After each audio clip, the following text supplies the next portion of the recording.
অস্থির সময় কাটিয়ে যখন আগামীর বাংলাদেশ সাজাতে চলছে পরিকল্পনা, তখন পথে বাধা হলো বন্যা।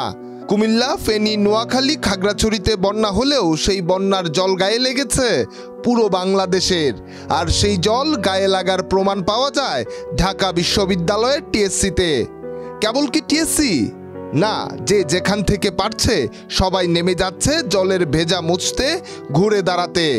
এই বন্যায় অনেক কিছু হারিয়েও বাংলাদেশ খুঁজে পেয়েছে অনেক কিছু, যা জ্বালানি হয়ে উঠবে ৫৬,০০০ বর্গমাইলের। হারানো কিংবা ক্ষতির তালিকা হয়তো হবে, তবে এই সময়ে একতা আর মানবিকতার গল্পগুলো লিপিবদ্ধ করেও শেষ করা যাবে না। বন্যায় যা গিয়েছে তার ক্ষতি পোষানো কঠিন, তবে এর বিপরীতে যে মানবিক আর ঐক্যের বাংলাদেশ পেয়েছে তার মূল্য কত? বন্যা অস্থিতিশীল বাংলাদেশকে এক জায়গায় এনেছে, যা এমনভাবে আগে দেখেনি কেউ। যে ভিক্ষা করে নিজের জীবন চালায় সেও তার উঠানো টাকা থেকে ত্রাণ বাক্সে দিয়েছে টাকা। যে ছোট্ট শিশুটা নিজের একটি সাইকেল কেনার জন্য জমাচ্ছিল টাকা, সেও ব্যাংকসহ টাকাগুলো দিয়ে গেল ত্রাণের জন্য।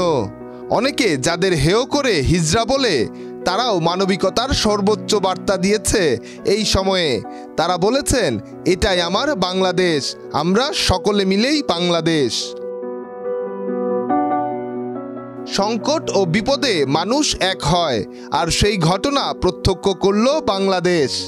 ঘুরে দাঁড়াবার স্বপ্ন দেখা তরুণদের বিশ্বাস করে আস্থার নিদর্শন প্রদর্শন করল পুরো বাংলাদেশ।